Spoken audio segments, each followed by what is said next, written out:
Movie के start में हम एक टेलीविज़न को चलता देखते हैं जिसमें मोनिका नाम की एंकर एक लड़की का इंटरव्यू ले रही थी क्योंकि उसने हाल ही में माइल्स काउंटी मैसेकर को सरवाइव किया है।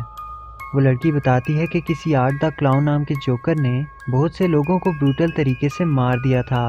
ये लड़की उस क्लाउन से बच तो गई थी लेकिन आर्ट ने इसका चेहरा पूरी तरह से बिगाड़ दिया था। अब यहाँ पर हम देखते हैं कि ये इंटरव्यू आर्ट देख रहा था और वो गुस्से में टीवी को तोड़ देता है। वो दोबारा से अपने वेपन्स के साथ रेडी हो जाता है, जिसके बाद हम मोनिका को देखते हैं जो कि शो के ख़त्म होते ही बैक स्टेज एकदम अकेली होती है। तो इसे ऐसा फील होता है कि कोई इसे छुप कर देख रहा है, पर जब वो चेक करने जाती है तो वहाँ कोई नहीं होता। इतने में हम देखते हैं कि पीछे से वो लड़की आकर इसकी आंखें फोड़ देती है और मोनिका मारी जाती है। असल में ये लड़की उसी क्लाउन की तरह साइको हो चुकी थी। अब इसके बाद हम दो लड़कियों को देखते हैं जिनका नाम डॉन और टेरा होता है। आज हैलोवीन थी और ये पार्टी से वापस आ रही थी। ये दोनों हैलोवीन को एंजॉय करते हुए आपस में बातें कर रही थी। तभी इनके सामने से आर्ट द क्लाउन भी आ रहा था।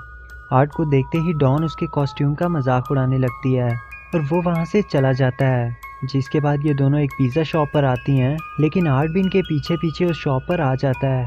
वो टेरा को देखकर अजीब सी स्माइल करता है, जिसे देखकर वो एकदम नर्वस हो जाती है। पर डॉन ये सब देखकर आर्ट के पास जाकर उसका मजाक उड़ाने लगती है और उसके साथ फोटो लेकर वापस आ जाती है, जो कि टेरा को बिल्कुल भी अच्छा नहीं लगता। लेकिन आर्ट एक मशीन से रिंग निकालकर टेरा को पहना देता है क्योंकि वो इसे काफ़ी स्वीट लगती है। अब इतने में वहाँ का ओनर आकर आर्ट को शॉप से बाहर निकाल देता है, जिसके बाद ये दोनों घर जाने लगती हैं, पर गाड़ी का टायर पंचर हो चुका था। टेरा अपनी सिस्टर विक्टोरिया को यहाँ पर बुला लेती है जिससे वो आकर इनकी हेल्प कर सके, लेकिन इसे अभी भी उसी क्लाउन पर शक था। वो डॉन से कहती है कि हो सकता है शायद उसी क्लाउन ने इनकी गाड़ी का टायर पंचर किया हो क्योंकि उसने इनकी कार को देख लिया था। मीनवाइल हम देखते हैं कि आर्ट वापस से उसी शॉप पर आ जाता है और वहाँ के वर्कर और ओनर को एकदम ब्रूटल तरीके से मार देता है। दूसरी तरफ हम देखते हैं कि टेरा को टॉयलेट जाना था, लेकिन आसपास ऐसी कोई जगह नहीं थी। तभी सामने की बिल्डिंग से इसे एक आदमी निकलता हुआ दिखाई देता है जिसका नाम माइक था। वो इसके पास आकर यहाँ के टॉयलेट को यूज़ करने का कहती है, लेकिन वो यहाँ का वर्कर होने की वजह से इसे मना कर देता है। तो इसके काफ़ी रिक्वेस्ट करने पर माइक इसे अंदर लेकर चला जाता है और टॉयलेट के पास जाकर छोड़ देता है। बाहर डॉन को एक न्यूज़ सुनने को मिलती है कि किसी ने पिज़्ज़ा शॉप के ओनर और वहाँ के वर्कर को जान से मार दिया है और ऐसा करने वाला एक क्लाउन की तरह दिखता है। ये सुनते ही डॉन समझ जाती है कि ये वही जोकर था, पर इतने में कोई गाड़ी के अंदर आकर बैठ जाता है। डॉन उसे टेरा समझकर जब उसकी तरफ देखती है तो इसे वही क्लाउन दिखाई देता है। दूसरी तरफ टेरा वापस आ रही थी तो इसे किसी की आवाज़ सुनाई देती है, लेकिन अंदर जाकर देखने पर इसे वहाँ पर कोई नहीं मिलता। फिर इसकी मुलाकात एक साइको लेडी से होती है जो एक डॉल को अपना बच्चा समझ रही थी। टेरा किसी तरह से उसको बातों में उलझाकर वहाँ से बाहर आ जाती है, लेकिन तभी हम देखते हैं कि आर्ट यहाँ पर पहले से ही इसका वेट कर रहा था, जिसे देखकर वो एकदम डर जाती है और वहाँ से भागकर एक गाड़ी के पीछे छिप जाती है।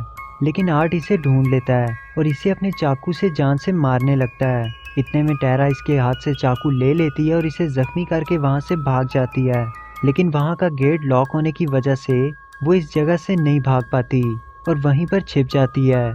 तभी आर्ट भी वहाँ पर आ जाता है, लेकिन ये इसे डिस्ट्रैक्ट करते हुए दूसरी तरफ भेज देती है और जल्दी से मेन गेट की तरफ भागने की कोशिश करती है, लेकिन आर्ट ने उसे भी लॉक कर रखा था। वो सीढ़ियों से होती हुई ऊपर आ जाती है जहाँ पर उसे माइक दिखाई देता है, पर टेरा के बुलाने पर भी माइक को इसकी आवाज़ सुनाई नहीं देती क्योंकि वो म्यूज़िक सुन रहा था। तभी आर्ट वहाँ पर आकर उसे इंजेक्शन लगाकर बेहोश कर देता है। होश में आने के बाद वो खुद को एक चेयर पर बंधा देखती है और आर्ट उसे अपने वेपन्स के साथ डराने लगता है। फिर वो एक आरी लेता है और सामने जाकर पर्दा हटाता है जहाँ पर उसने डॉन को उल्टा लटका रखा था। वो टेरा के देखते ही देखते डॉन को ठीक बीच में से काट कर उसके दो टुकड़े कर देता है और ये देखकर टेरा की हालत ख़राब हो जाती है। वो जैसे तैसे खुद को छुड़ाकर आर्ट को ज़ख्मी करते हुए वहाँ से भाग जाती है, पर आर्ट भी इसका पीछा करते हुए बाहर आ जाता है। वो दोबारा से इस पर अटैक करती है, पर इस बार आर्ट उसे गन से शूट कर देता है और गोली सीधा टेरा के फेस पर लगती है, लेकिन वो अभी भी जिंदा थी।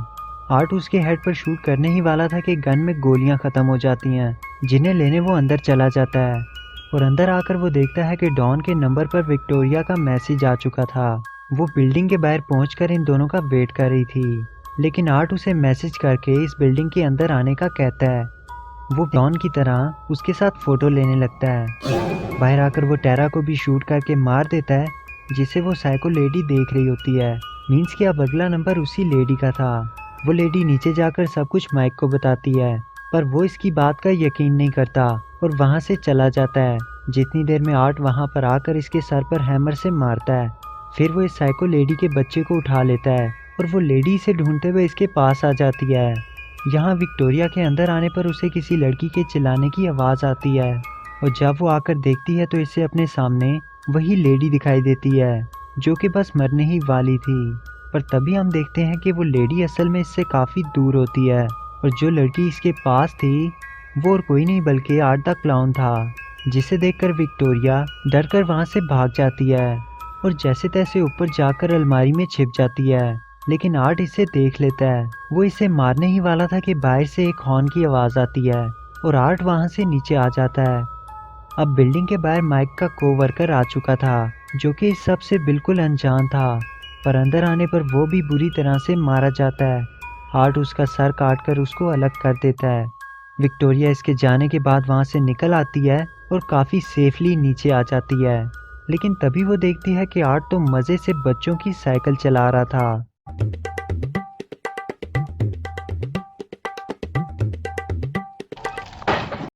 तो वो किसी तरह से इस बिल्डिंग से निकलने का ट्राई करती है, पर इतने में आर्ट उसे पकड़ लेता है। विक्टोरिया इससे बचकर भाग जाती है और इसी रूम में आ जाती है जहां वो अपनी बहन टेरा को देखती है, जिसकी हालत देखकर वो एकदम टूट जाती है।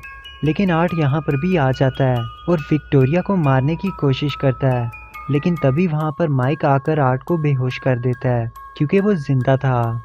फिर वो जल्दी से विक्टोरिया को लेकर एक सेफ जगह पर आ जाता है और पुलिस को इन्फॉर्म करता है। वो और विक्टोरिया इस बिल्डिंग की इमरजेंसी एग्जिट से बाहर निकलने लगते हैं, लेकिन आर्ट ने वो दरवाज़ा भी लॉक कर रखा था। माइक इसे तोड़ने की कोशिश करता है, तभी वहाँ पर आर्ट आ जाता है और वो माइक को जान से मार देता है। इतने में विक्टोरिया एक रॉड से वो लॉक तोड़ देती है, लेकिन अब कोई फ़ायदा नहीं था। आर्ट ने उसे भी पकड़ लिया था, तो वो इससे बचने के लिए इसकी आंखें फोड़ देती है और वहाँ से भागकर एक गैराज में छिप जाती है। पर आर्ट का पीछा करते करते वहाँ भी आ जाता है, लेकिन वो अंदर नहीं आ पाता और वहाँ से चला जाता है। कुछ देर में पुलिस भी वहाँ पर आ जाती है। विक्टोरिया यहाँ से निकलने ही वाली थी कि आर्ट एक गाड़ी से इस दरवाजे के साथ साथ विक्टोरिया को भी उड़ा देता है और पुलिस के अंदर आने पर वो लोग देखते हैं कि आर्ट विक्टोरिया का फेस खा रहा था। पुलिस वाले शॉक हो जाते हैं और जल्दी से इसे सरेंडर करने का कहते हैं, लेकिन इससे पहले कि वो लोग इसे अरेस्ट करते, आर्ट खुद को शूट कर लेता है।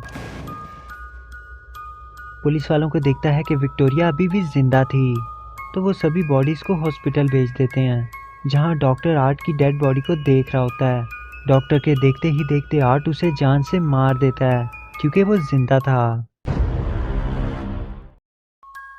जिसके बाद हम देखते हैं कि 1 साल गुजर चुका था और यहाँ पर विक्टोरिया को रेडी किया जाता है, जो कि एक इंटरव्यू के लिए जाने वाली थी।